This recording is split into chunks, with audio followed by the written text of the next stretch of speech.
할렐루야. 일본의 하타무라 요타로라고 하는 사람이 쓴 실패학이라는 책이 있습니다.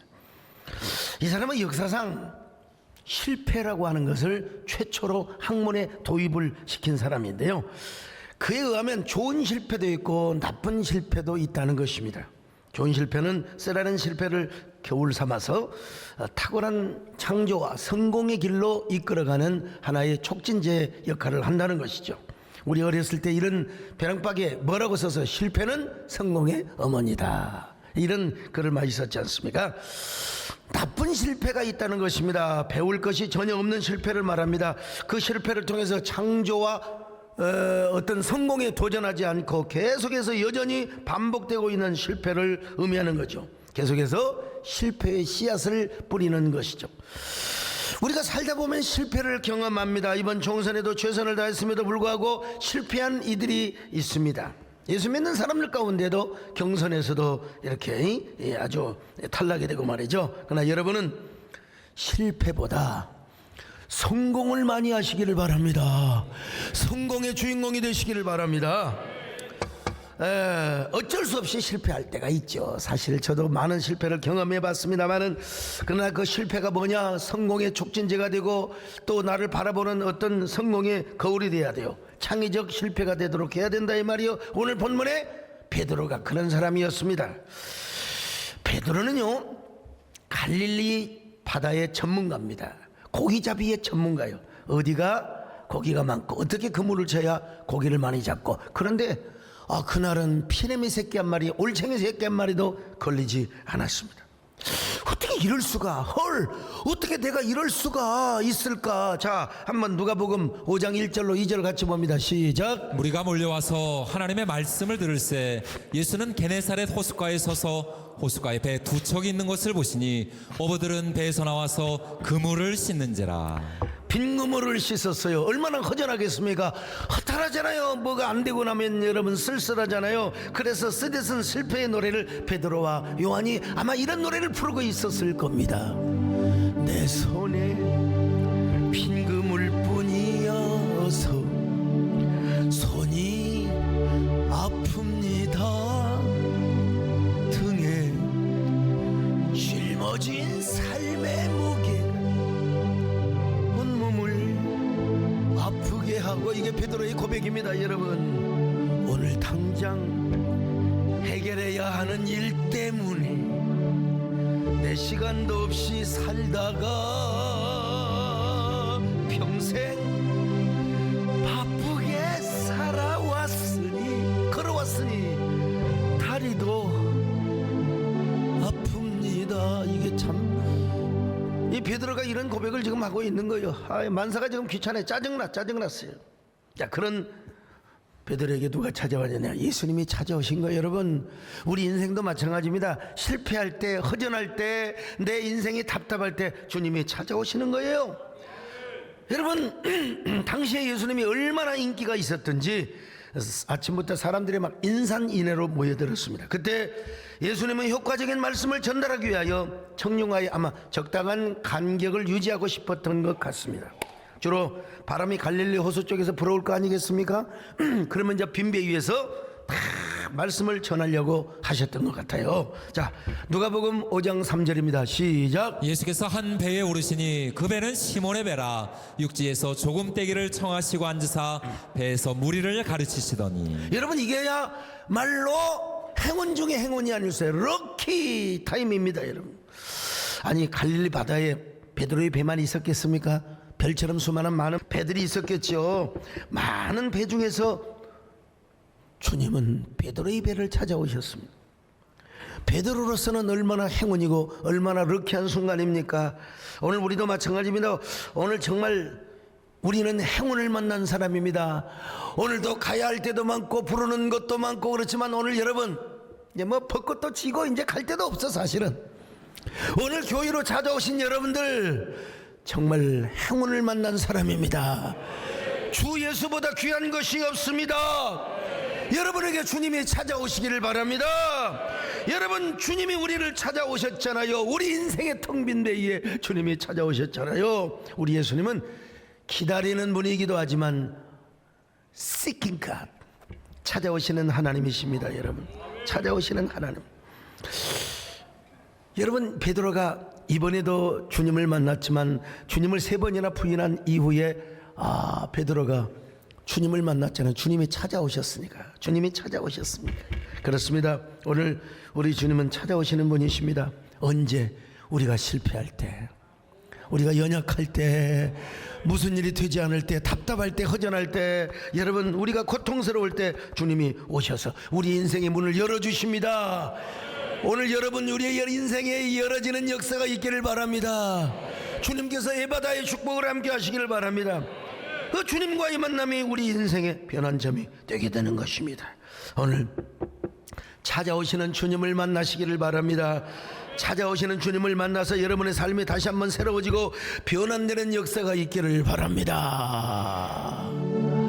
그러나 언젠가 주님을 부인하며 원망하고 있을 때에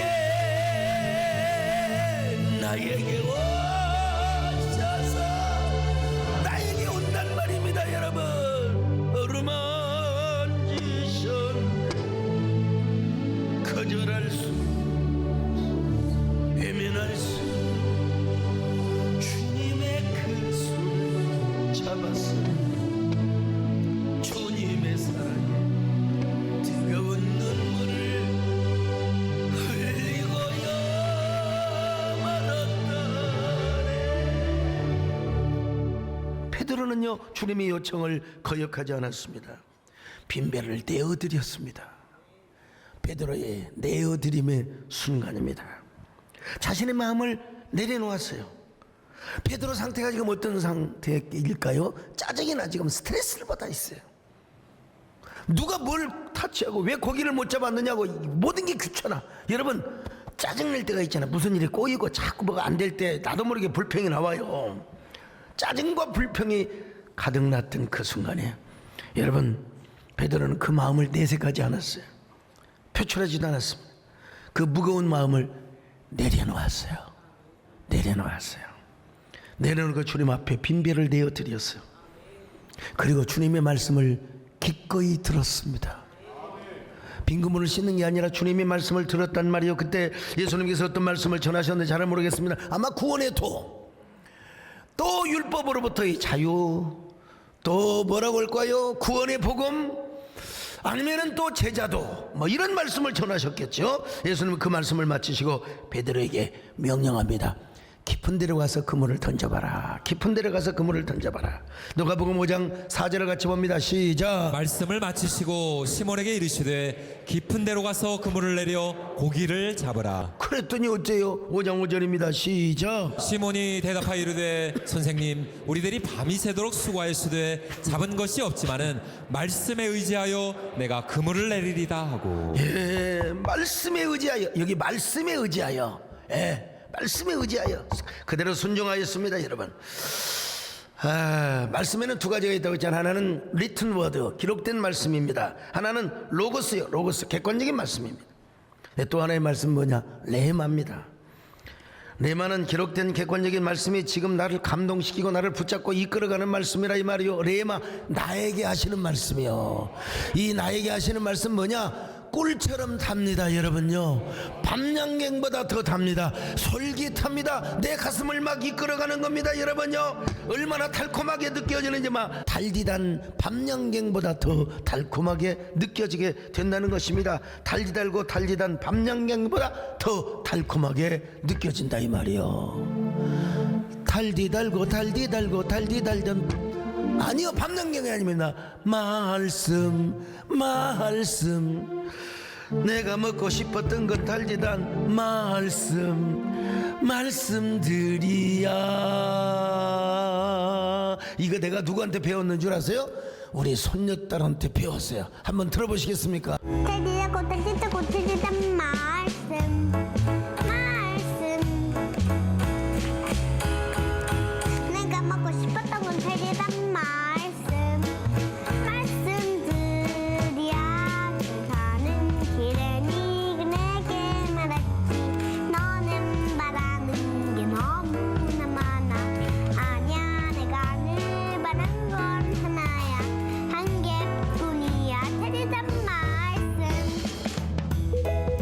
알던 말씀. 하하, 꿀처럼 밤양갱보다 더 아름다운 말씀으로 들려졌다 이 말이죠. 그래서 그 말씀은 베드로의 삶을 움직여간 거예요. 움직여간 거예요. 여러분도 하나님의 말씀이 여러분의 삶을 움직여 가시기를 축원합니다. 베드로는 갈릴레오수의 전문가였다니까요. 갈릴레오수는 저 헐몬산에 눈이 녹아서 흘러오는 물이기 때문에 물이 차요. 그리고 물이 맑습니다. 그러니까 여러분, 찬물은 밑으로 가고 미지근한 물이 위로 올라와요. 그래서 물고기가 찬물에서 삽니까? 안 살아요. 미지근한 옅은 물가에 고기들이 나와 있다 이 말이죠. 그런데 주님께서 베드로에게 깊은 곳에 가서 그물을 던지라고 했어요. 베드로의 상식으로 이해가 안 돼요. 더구나 예수님은 고기잡이 여보 출신이 아니라 목수 출신은 목수가 뭘 안다고 이래라 저래라 여러분 간섭한다고 그렇게 할 수 있지 않겠습니까? 베드로의 이성과 경험으로는 도무지 이해가 되지 않았어요. 그러나 베드로는 순종했습니다.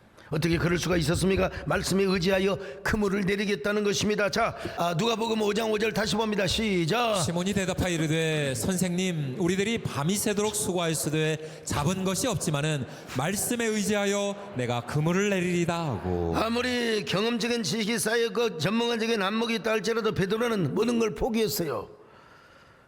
주님께서 하시는 말씀을 한마디 한마디 아주 달콤하게 들으신 바로 그 이후 레마로 그 말씀을 받았다 이 말이요. 베드로의 마음이 움직인 거지요. 내가 밤이 새도록 그물을 던졌지만 내가 물고기 한 마리 피레미 새끼 한 마리도 못 잡았지만 내가 말씀에 의지하여 던져보자. 말씀에 의지하여 던져보자. 여러분, 그럴 때 어떻게 위대한 역사가 나타났습니까? 누가복음 5장 6절입니다. 시작. 그렇게 하니 고기를 잡은 것이 심히 많아 그물이 찢어지는지라. 그물이 찢어질 정도로, 찢어지면 안 되죠. 찢어질 정도로 말도 안 되는 순종이었어요. 내가 볼 때는 여러분, 우리 예수님께서 다 여러분 우주의 모든 질서를 주관하시지 않습니까? 그러니까 더운 물에 있었던 고기들로 하여금 야 이놈들아 공부하기 싫은 놈들 모여라. 매운탕감 되고 싶은 사람 모여라. 그리고 우리 예수님은 고기를 거기에 모아두셨을 거예요. 그리고 그곳에 깊은 곳에 그물을 던지라고 한 곳에 던지니까 그냥 고기가 그냥 마냐 이러면 기가. 우리가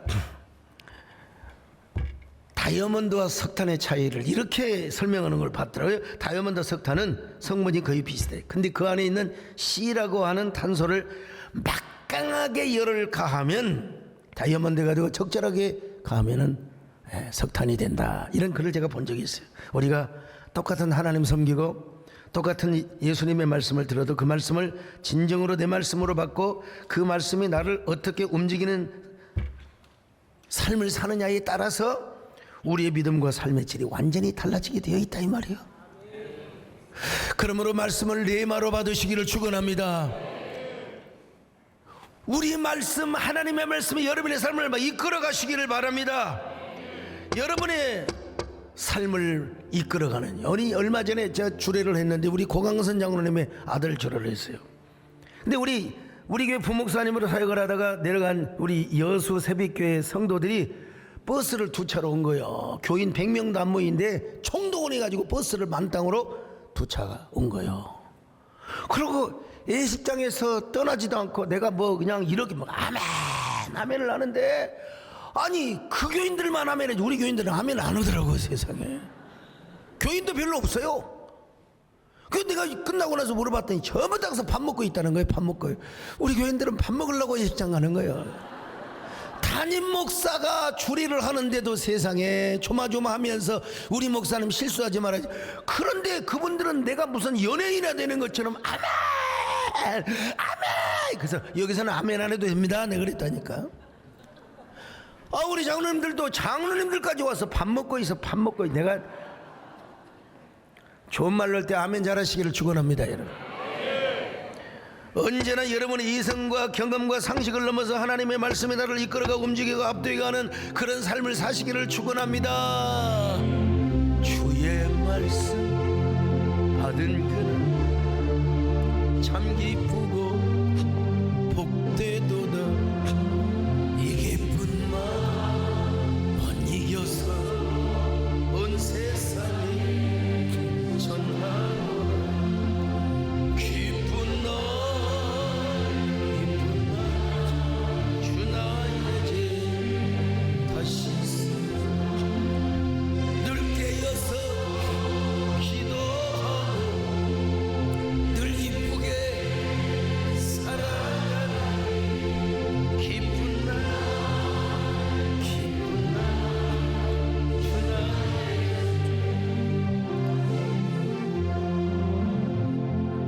말씀을 그렇게 받았고 순종했던 베드로가 훗날 예수님의 수제자가 되고 수사도가 됩니다. 여러분, 딱 세상에 깊은 곳에 고기가 있을 수가 없거든. 그런데 깊은 데서 그물을 내리니까 고기가 완전 막 배가 기우뚱우뚱할 정도, 막 그물이 찢어질 정도로 고기를 많이 잡았어. 여러분, 두려운 영광이 느껴지는 거예요. 두려운. 이야, 어떻게 이럴 수가. 아니, 내 생에 이런 기적은 처음이야. 깊은 곳에 그물을 내려가지고 찬물에다가 그물을 내렸는데, 아니, 고기가 이렇게 잡히는 건 내 상식을 초월해버렸어. 내 이성과 내 경험을 초월해버렸어요. 그래서 자기도 모르게 엎드려 절하며 이렇게 고백을 합니다. 주여, 저는 죄인으로소이다. 나를 떠나소서. 예수님의 기적 앞에 죄인이 된 거예요. 죄인이 된 거예요. 자, 누가복음 5장 8절 같이 봅니다. 시작. 시몬 베드로가 이를 보고 예수의 무릎 아래 엎드려 이르되 주여 나를 떠나소서 나는 죄인이로소이다 하니. 여러분, 우리도 마찬가지입니다. 정말로 하나님의 기적을 경험하면 두려운 영광이 드는 거예요. 두려운 영광, 두려운 영광. 기쁘기도 하지만 하나님의 은혜가 너무나 크게 임하면 우리는, 여러분, 두려운 마음이 들어요. 하나님, 진짜 이거 이대로 이게 꿈인가? 여러분, 이게 현실입니까? 주님, 제가 코로나 시절에 하필이면 그때 총회장하라고 가장 어려운 때에 한교총을 섬겼어요. 저는 한국교회 예배 지킴과 회복, 그리고 국민복원의 앞장섬으로서 2마리 토끼를 잡으려고 노력한 사람입니다. 허들링 처치, 션사인 처치를 보여주려고 애를 썼어요. 말도 안 되는 말이야. 그냥 거짓말을, 가짜뉴스를 막 전하는 사람도 있었지만, 어느 날 기자가 저에게 질문을 하였습니다. 이 코로나 때 총회장 하느라 어떤 마음이 듭니까? 연합기관을 섬기래 어떤 마음이 듭니까? 내가 그랬죠. 한마디로 두려운 영광입니다. 두려움을 느낄 뿐. 그러니까 하루하루가 가슴 쪼이는 삶. 그때부터 여러분, 나는 수면제 없이 살 수 없었던, 가슴을 태우면서 여러분, 가슴 태우며 기다리기엔 너무나 또 멀어진 성도들. 제가 그냥 부르면 되는 겁니다. 그냥 정식 찬송가로 채택은 안 됐지만 너무 성도들이. 그래서 제가 우리 한국교회, 우리 교회뿐만 아니라 초연결 확장 공동체를 위해서 제가 그냥 3주 특별 새벽기도, 막 저녁에 4주 막 기도, 목에 결절이 막 그냥 그 화상줌에 나온 성도들을 막 그냥 어루만지면서, 그리고 강다리에 엎드려서 막 하나님의 기도했어요. 여러분도 마찬가지입니다. 여러분이 순간적으로 기적을 경험하고 하나님의 은혜를 받으면 먼저 기쁨과 감사가 넘치게 되어 있습니다. 그러나 동시에 두려운 영광도 같이 갖게 되는 것입니다. 그래서 베드로처럼 여러분, 주님 앞에 이런 고백을 하게 되는 거예요. 주여, 저는 죄인입니다. 이 죄인에게 왜 이런 은혜를 주신단 말입니까? 왜 부족한 자에게 원더풀한 미라클을 주신단 말입니까? 주여, 나는 죄인입니다. 내가 무엇이기에 이런 은혜를 주신단 말입니까? 내가 주님 앞에 무엇입니까? 마른 막대기가 아닙니까? 내가 주님 앞에 쓸모가 없었던 타다나 문제가 아닙니까?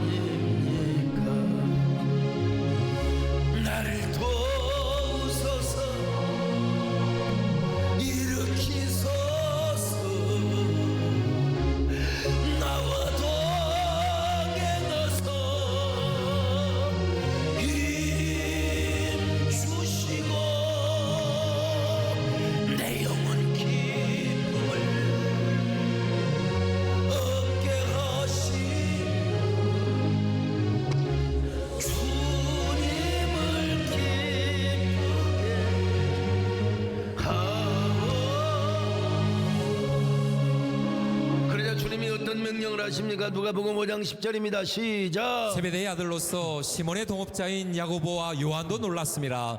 예수께서 시몬에게 이르시되 무서워하지 말라. 이제부로는 내가 사람을 취하리라 하시니. 그래서 베드로는 주님 말씀대로 이제는 고기 잡는 어부가 아니라 사람은 낚는 어부가 되었단 말입니다. 주님을 따르는 위대한 제자가 되고 훗날 수사도가 되었다는 것이죠. 근데 이때부터 베드로는 마음속에 항상 지워지지 않는 교훈이 하나 있었을 것입니다. 그 교훈은 무엇이냐? 내가 아무리 본문을 뜯어 살피고 묵상을 해도 아하, 그게 뭐냐? 내가 여러분 윤동주가 하지 못하는 말을 윤동주를 대신해서 쓰여진 시집이 바로 다시 별해는 밤이요. 이 각본이 여기 때문에 사진은 안 나옵니다만은 베드로가 하지 못했던 고백이지만 내가 베드로의 영혼이 베드로의 생각이 내 속에 들어왔다면 난 이렇게 표현하고 싶어요. 바로 만선보다 중요한 것이 허주라. 만선보다 중요한 것이 바로 빈배라 이 말입니다. 빈배. 허주의 은혜가 크다는 것입니다. 허주란 말이 무슨 말입니까? 빈배란 말입니다. 빈배. 제가 이 허주하면은 생각나는 분이 있어요. 고인이 되셨지만은 우리나라 유명한 정치인이었습니다. 키도 크고 인물도 좋고 넉살 좋으시고 제가 기억하기로는 여당의 사무총장과 그리고 대표까지 지내셨다고 들었습니다. 근데 그는 자신의 아우를 허주라고 했어요. 허주라고. 왜 허주라고 했을까요? 자신은 대통령감이 아니라는 거죠. 아니 내가 볼 때는 대통령 해도 돼요. 그만한 인물에 그만한 정치력에. 그런데 자신은 영원한 킹메이커로 남겠다는 거예요. 그 인물 좋고 그 훌륭한 분이 참 야당과의 관계도 참 잘하시고 자신은 오로지 빈배 허주의 역할을 하겠다는 거예요. 킹메이커가 되겠다는 것입니다. 저는 오늘 이 본문을 읽으면서 허주 그래 베드로가 만약에 그날 아침에 고기를 몽땅 잡아서 만선의 은총을 누렸다면 어떻게 주님의 은총을 누릴 수가 있었겠습니까? 베드로의 배에 고기가 가득했더라면 베드로는 그날 아침 주님을 못 만났을 것입니다. 주님의 제자가 되지도 못했을 것입니다. 빈배로 있었기 때문에 빈배를 내어줄 수 있었기 때문에 그는 말씀을 들을 수 있었고 주님의 제자가 될 수가 있었던 것입니다. 그럼에도 불구하고 여러분 사람들은 주로 만선의 기적만을 원합니다. 배 안에 고기가 가득 차기를 원하죠. 다 누구나 저도 마찬가지입니다. 여러분. 그러나 하나님은 우리의 바람과는 달리 우리의 삶을 허주로 만들 때가 있습니다. 우리 인생을 텅 빈 배로 만들어줄 때가 있습니다. 근데 그렇게 해놓고 주님은 가만히 계시느냐? 우리를 찾아오세요. 찾아오셔서 우리에게 말씀을 전하십니다. 그리고 그 말씀이 우리에게 레마로 들리게 하셔서 그 말씀에 순종하게 하여 주십니다. 그럴 때 만선의 기적을 경험하게 하시는 거예요. 오늘 여러분이 이러한 경험을 하시기를 바랍니다. 만선의 축복을 받으시기를 축원합니다. 여러분 베드로가 그물이 찢어질 정도로 복을 받았다고 했지 않습니까? 만선보다 중요한 게 허주였구나. 베드로가 나중에 깨닫는 게 그래서 만선보다 중요한 게 허주구나. 그렇다고 해서 여러분 무조건 빈배만을 추구하라는 말은 아닙니다. 내 인생의 배에 그물이 찢어질 정도로 축복이 임하고 배가 가라앉을 정도로 축복이 임했다 하더라도 내 마음은 허주가 돼야 된다는 거예요. 내 마음은 허주. 그 말이 무슨 말입니까? 내 인생을 내가 살아간다는 말이 아니라 내 안에 주님을 모시라 이 말입니다. 주님을 왕으로 모시라는 겁니다. 주님을 주인으로 모시라는 거예요. 나의 주권자로 모시라는 거예요. 여러분 예수님이야말로 내 인생의 배의 선장이 되어 주인으로 모시고 왕으로 모시라는 거죠. 그런 의미에서 우리는 만선보다 허주가 중요하다는 사실을 알아야 돼요. 여러분 가난한 마음이 있어야 천국이 우리에게 임한다고 했지 않습니까? 마태복음 5장 3절 시작. 심령이 가난한 자는 복이 있나니 천국이 그들의 것이며. 천국이 가난해야 우리 안에 채워진다는 것입니다. 어떤 의미에서 제가 이제 언어를 바꾼다면 저도 허주 목회를 하고 있다고 할 수 있어요. 허주 목회. 제 목회 철학의 세 요소. 첫째는 신정주의와 로드십. 두 번째는 생명나무 목회. 세 번째는 엿장수목회인데 이 중에서 가장 중요한 게 로드십과 신정주의라고 하는 것입니다. 로드십과 신정주의가 뭡니까? 주님을 주인으로 모시고 왕으로 모시는 목회를 말하는 거예요. 여러분 인생도 마찬가지입니다. 주님을 주인으로 모시고 왕으로 모시는 이 로드십과 신정주의의 신앙이라는 거예요. 그런 사람은 언제나 주님 없이는 살 수가 없어요. 주님을 향한 간절함이 가득하게 되는 거예요. 뭐 고지식하고 내가 절대로 남에게 손에 끼치지 않고 내가 뭐 경우에 합당한 말을 하고 중요하지만 더 중요한 건 뭐냐? 주님이 없으면 살 수가 없다는 이 간절함과 절박함이 우리에게 있어야 된다는 거예요. 지난주일 저녁에 꽃소리 들리는 밤 시 콘서트를 했지 않습니까? 존경하는 우리 김종혜 교수님이 저에게 물어보셨어요. 소 목사님, 시가 일정한 어느 단계에 소 목사님만의 경지에 이르렀습니다. 그 비결이 뭡니까? 아니 제가 그랬죠. 이런 질문은 정우성이나 이런 여러 유시와 시온 같은 에게 질문을 해야지 저한테 이런 질문을 하면 안 된다고 생각합니다만, 그래도 제가 할 이야기가 있다면, 시라고 하는 것도 하나님께서 주시는 창의적 감동에 의해서 씌어진다는 사실을 말씀드리고 싶습니다. 이걸 믿지 않는 사람은 길 가다가 문득문득 떠오르는 시, 찾아오는 시, 줍는 시라고 얘기하는데 저는 그렇게 표현하지 않습니다. 창의적 영감을 주셔서 하나님의 은혜로 시가 저에게 찾아왔다고 믿습니다. 이게 목사로서 그렇게 고백을 할 수밖에 없는 거예요. 다만 바쁜 일정 중에서도 저 홀로 마음의 산책을 하고 사유하는 시간을 갖고 스스로 고독한 마음을 갖고 최대한 간절한 마음을 갖는다는 거죠. 간절한 마음. 자연 만물을 보더라도 다른 시각을 가지고 다른 감각을 가지고 보게 된다는, 한마디로 시인에게도 뭐가 있어야 돼요? 간절함이 있어야 된다. 간절함. 하물며 목회이겠습니까? 우리 그리스도인들이겠습니까? 여러분, 우리가 하나님을 향한 절박한 마음이 있어야 됩니다. 간절한 마음이 있어야 됩니다. 다윗이 왜 하나님의 언약궤를 그렇게 모셔오려고 했어요? 하나님을 향한 간절함, 하나님을 향한 절박함. 자, 한번 보세요. 역대상 13장 3절입니다. 시작. 우리가 우리 하나님의 궤를 우리에게로 옮겨오자. 사울 때에는 우리가 궤 앞에서 묻지 아니하였느니라. 아멘. 여러분, 왕이 되었으면 이제 자기 마음대로 해도 돼요. 자기 마음대로 해도 돼요.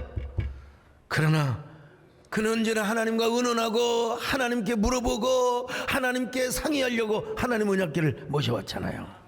그도 무슨 통치를 했느냐? 허주의 통치를 하였다 이거예요. 자신의 인생이 배와 같다면 그 배를 텅 빈 배로 만들었다는 것입니다. 이스라엘을 텅 빈 배로 만들었어요. 그 배의 선장, 이스라엘의 진정한 주인, 왕이 누가 되게 하셨느냐? 바로 하나님이 되게 하여 주셨다는 거예요. 그래서 다윗은 언제나 하나님을 앙망하며 살아가는 삶을 살았습니다. 자, 시편 42편 1절로 2절입니다. 시작. 하나님이여, 사슴이 시냇물을 찾기에 갈급한 같이 내 영혼이 주를 찾기에 갈급하니이다. 내 영혼이 하나님 곧 살아계신 하나님을 갈망하나니 내가 어느 때에 나가서 하나님의 얼굴을 배울까. 여기 보면 이 동사를 보면 암사슴으로 번역이 가능한 건데, 암사슴의 건기 때 얼마나 목이 마릅니까? 그냥 물을 먹어야 될 거 아니에요. 근데 웅덩이 깊은 곳에 옆에는 맹수가 숨어 있단 말이죠. 그러니까 물을 먹어야 되는데, 새끼를 위해서 물을 먹어야 되는데 얼마나 물을 사모해. 그 물을 사모하는 것처럼 다윗이가 하나님을 사모하고 있다는 거예요. 하나님을. 시편 84편 1절로 2절입니다. 시작. 만군의 여호와여, 주의 장막이 어찌 그리 사랑스러운지요. 내 영혼이 여호와의 궁정을 사모하여 쇠약하며 내 마음과 육체가 살아계신 하나님께 부르짖나이다. 아니, 세상에 내 영혼이 얼마나 사모한지, 여러분, 자기 영혼과 육체가 쇠약해졌다는 거예요. 여러분, 얼마나 하나님을 사모하고 얼마나 절박함이 간절했으면, 여러분, 그냥 마음과 육체가 쇠약해졌다고 고백하고 있습니다. 지난번에 혼자 그냥 강단에 와서 기도하는데, 무릎을 꿇으니까 무릎이 아프고 앉아서 고개를 뻣뻣하게 기도할 수 없잖아요. 사고 싶은 기도하는데 얼마나 등이 무겁던지. 이게 하나님 사모하니까 육체도 쇠약해지는구나, 이런 생각을 한번 해봤어요. 다윗은 얼마나 육체와 영혼이 쇠함을 경험했을까. 여러분, 인생의 배가 텅 비어 있으니 어떻게 주님 없이 살아갈 수 있단 말입니까? 허주의 삶을 살아가는 사람이 어떻게 스스로 행복하고 기쁜 삶을 살아갈 수가 있단 말입니까? 십자가의 주님 없이는 한시도 살 수 없습니다. 부활의 주님이 도와주셔야 됩니다. 주님 없이 잘 되는 것은 오히려 내가 망한다는 사실을 기억해야 됩니다. 주님 없는 기쁨은 오히려 실패의 길로 인도하고 나를 심판의 길로 인도한다는 거요. 여러분, 이 말씀에 동의가 되십니까? 이 말씀에 레마로 들려지면 아멘을 하시기를 바랍니다. 이런 간판 우리 신성욱 교수님 보내주신 건데, 자, 100-1은 뭐냐? 0이라는 거예요. 0이라는 거. 왜냐? 100을 갖고 있는 1을 빼버리면은 100-1은 꽝이 된다는 거예요. 꽝이 된다는 거예요. 남들이 부러워할 금수저로 태어났고 만사가 잘 되고 좋아 보여도 한 번만 왔으면 nothing. 만선이라 할지라도 주님께서 나의 배를 채워주지 않고 오시지 않는다면 여러분, 우리 인생은 실패한 인생이란 말입니다. 자, 이런 표지도 있어요. 0 플러스 1은 100이라는 거예요. 0에다가 1을 더하면 1이 아니라 100이 되는 원리요. 나는 아무것도 없어요. 실패했습니다. 국회의원에도 떨어졌어요. 낙방했어요. 낙심이죠. 절망이죠. 근데 누가 계시면 여러분 성공입니까? 주님이 계시면 성공입니다. 이 사실을 믿으시기를 바랍니다. 여러분, 예수님, 비록 내게 아무것도 없고 텅 비어서 허주의 상태를 할지라도 주님이 오셔서 나의 가슴을 채워주시고 은혜로 채워주시고 말씀으로 채워주시고, 여러분, 그러면 우리는 승리할 수 있는 것입니다. 역전할 수 있는 것입니다. 여러분, 아멘 하시기를 바랍니다. 여러분, 언제나 만선보다 허주의 은혜가 클 때가 있음을 아시기를 바랍니다. 주님 없는 만선은 의미가 없어요. nothing. 전혀 가치가 없습니다. 오히려 주님께서 계시는 허주가 훨씬 더 위대합니다. 그냥 빈배가 아니거든요. 주님을 모시는 빈배거든요. 주님을 모시는 빈배. 여러분 모두는 이제부터는 주님이 없이는 살 수가 없는 사람이 되시기를 바랍니다. 다윗처럼, 베드로처럼, 주여, 내 인생의 빈배를 주님 앞에 드립니다. 오셔서 선장이 되어 주옵소서. 나는 주님을 갈망합니다. 나는 주님을 의지합니다. 절박하게 주님의 은혜를 하나님 앞에 구합니다. 나는 주님 없이는 살 수가 없습니다. 주님이 도와주셔야 합니다. 주님 없이도 잘 사는 것은 오히려 나를 망하게 합니다.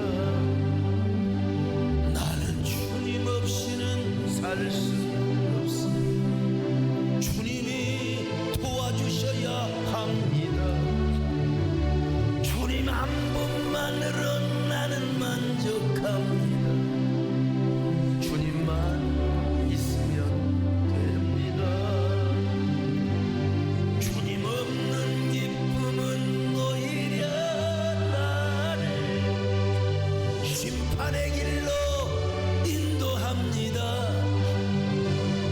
주님 없이는 살 수가 없습니다. 주님이 도와주셔야. 하나님, 나는 어떤 사람입니까? 지금까지 저희들은 만선의 기적만을 원하지는 않았습니까? 만선의 기쁨만을 추구하지는 않았습니까? 이제 때로는 허주의 은혜도 구하게 하여 주옵소서. 때로는 내 마음에 텅 빈 배, 그 안에 주님이 오셔서 좌정하여 주시고 우리의 왕이 되어 주시기를 바랍니다. 만선의 축복보다 중요한 것은 지금 주님을 나의 주인으로 모시고 나의 왕으로 모시는 것입니다. 주님을 향한 간절함이 있어야 되겠습니다. 주여, 저는 주님이 없이는 살아갈 수가 없습니다. 주님 없는 만선의 축복은 오히려 나를 망하게 하고 나를 실패의 길로 인도하는 것입니다. 주여, 오늘 이 시간 허주의 은혜를 허락하여 주옵소서. 더 주님을 갈망하는 저희들 되게 하여 주옵소서. 여러분, 한 1분 동안 간절함을 갖고 내 인생의 텅 빈 배 위에 주님이 오셔서 좌정하시고 주님이 오셔서 주인이 되게 해달라고 기도하는 시간을 갖기를 바랍니다.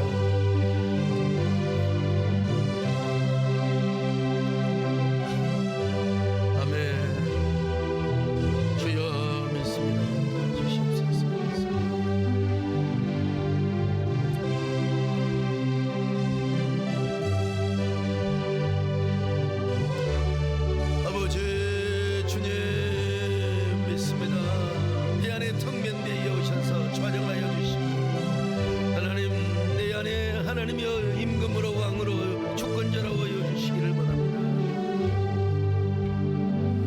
나는 주님 없이는 살 수가 없습니다. 주님이 도와주셔야 합니다. 주님 없이도 잘 사는 것은 오히려 나를 망하게 합니다. 나는 주님 없이는 일할 수도 없습니다. 나는 주님 없이는 일할 수도 없습니다. 주님이 도와주셔야 합니다.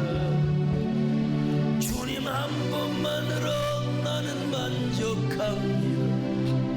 주님만 있으면 됩니다. 주님 없는 기쁨은 오히려 나를 심판의 길로 인도합니다.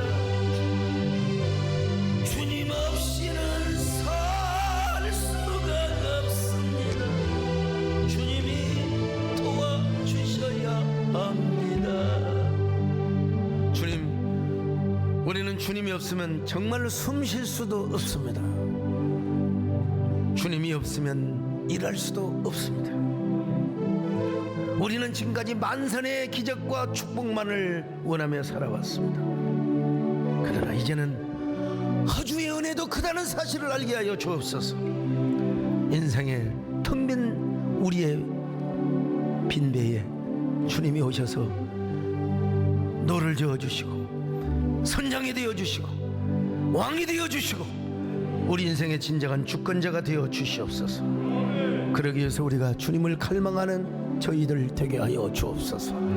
예수님의 이름으로 기도드리옵나이다. 아멘.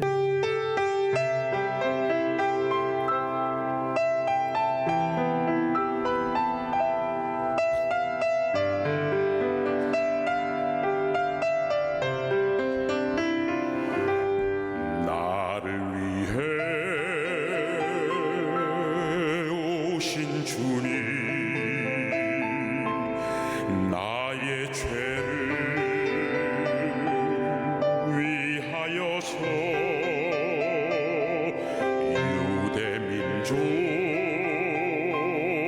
민족들에게 잡히시던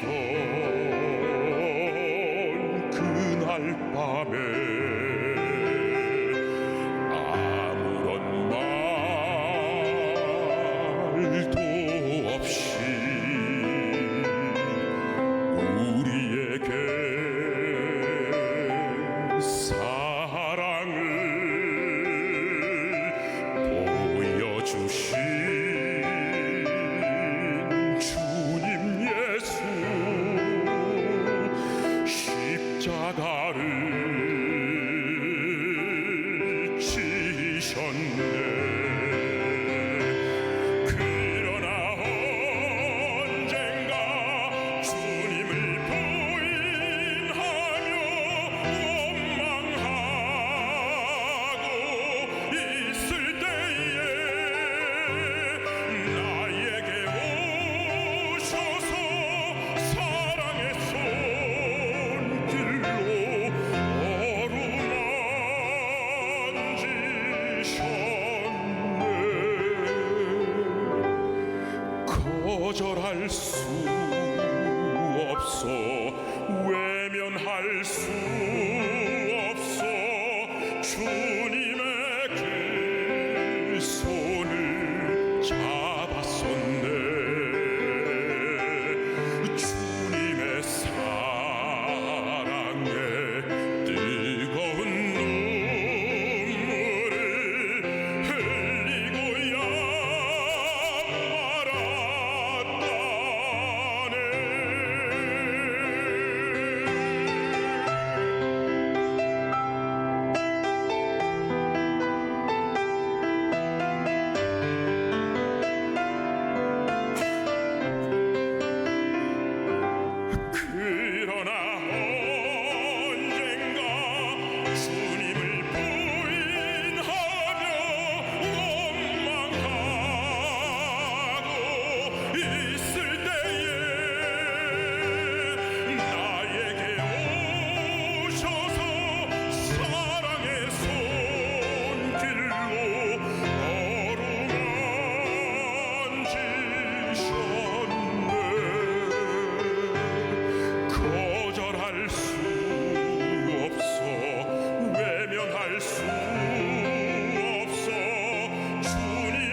안녕하세요. 안녕하세요.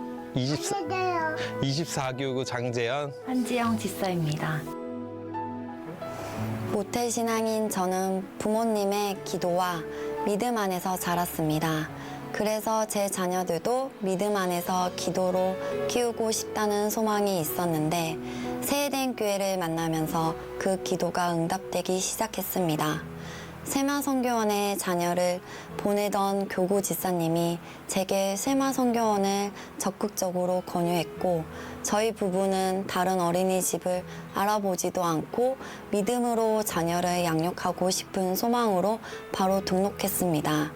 사실 아이를 세마선교원으로 보내려면 저희 집인 동탄에서 교회까지 막히는 출근 시간을 뚫고 운전을 해야 했습니다. 특히 부모인 저희 부부도 부지런히 움직여야 했지만 아이들은 아침 일찍 깨우고 준비하는 것이 쉽지 않았습니다. 등원과 하원 시간에 맞춰 매일 교회를 왕복하며 시간을 맞추는 것이 체력적으로 쉽지 않았고 일반 어린이집에 비해 경제적으로도 부담이 되는 일이었습니다. 그런데 4살 때 세마선교원을 다니기 시작한 첫째가 5살이 되면서 성경 말씀을 외우는 것이 너무 신기했고 뿌듯했습니다. 하루하루 고달프고 바빴던 일상을 하나님이 저희들에게 은혜로 보답해 주신다는 생각이 들었습니다.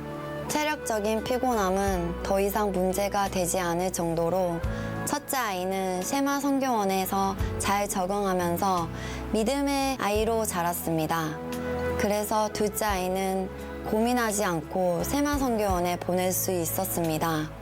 매일 아이들과 교회까지 등하원을 같이 하면서 차 안에서 가족이 함께 찬양을 부르고 성경을 암송하며 저희 가족은 언제나 행복한 은혜의 시간을 경험하고 있었습니다. 세마선교원은 자연 친화적 공간과 다양한 프로그램을 통해 정서적 안정과 배움이라는 시너지 효과를 가질 수 있는 곳입니다. 그리고 무엇보다 하나님 안에서 믿음을 배우며 자라는 아이들을 보면서 하나님께 자녀를 맡기는 평안함이 무엇인지 깨닫게 되었습니다. 저희 부부가 세해된 교회를 다니게 된 것은 저와 함께 일하던 분의 전도 덕분이었습니다. 아내 한지영 집사가 교회에 잘 적응할 수 있을까 걱정했는데 교회 안에서의 만남과 교제는 늘 따뜻했고 친밀감이 느껴졌습니다. 그래서 저희 부부의 믿음도 점점 자라게 되었고 은혜 안에서 믿음 생활을 잘 할 수 있게 되었습니다. 그래서 제 친한 형도 함께 좋은 교회에서 신앙생활을 하고 싶은 마음에 세해된 교회로 전도를 하고 싶었습니다. 하지만 제가 형에게 선뜻 교회를 같이 다니고자 말하는 것이 어려웠습니다. 그런데 아내 한지영 집사가 전도 앞에서는 단호하게 우리 교회 청년부를 소개하면서 형을 세해된 교회로 전도를 했습니다. 모태신앙은 역시 다르구나 하는 생각을 하면서 친하다는 이유로 오히려 용기가 나지 않았던 전도를 아내가 해준 것이 참 기뻤습니다. 그 형은 저희 부부의 전도로 예배도 잘 드리면서 양육도 잘 받고 있어서 참 감사하고 기쁜 마음이 듭니다. 저는 관계 전도도 참 중요하다는 생각이 들어서 제 사업장에 있는 주변 분들을 전도하고 있습니다. 상가 번영회의 총무라는 직분이 사람을 만나면서 전도하기 좋은 도구라 생각이 들어서 사명감을 가지고 전도를 하고 있습니다. 직접 말하는 전도도 필요하지만 저는 제가 좋은 그리스도의 모델이 된다면 100마디의 말이 필요 없는 것 같습니다. 그래서 세상이란 공간에서 그리고 제가 만난 분들을 섬기며 하나님의 사랑을 전하고 있습니다. 소강성 목사님이 힘이 넘치는 설교와 찬양이 저희 부부를 단단한 믿음의 끈으로 연결해 주었고 세마선교원의 가족과 사랑의 은혜를 지켜주는 연결고리가 되었습니다. 이렇게 세해된 교회에서 믿음과 사랑의 가정을 이루게 해주신 하나님께 모든 영광을 올려드립니다. 감사합니다. 감사합니다.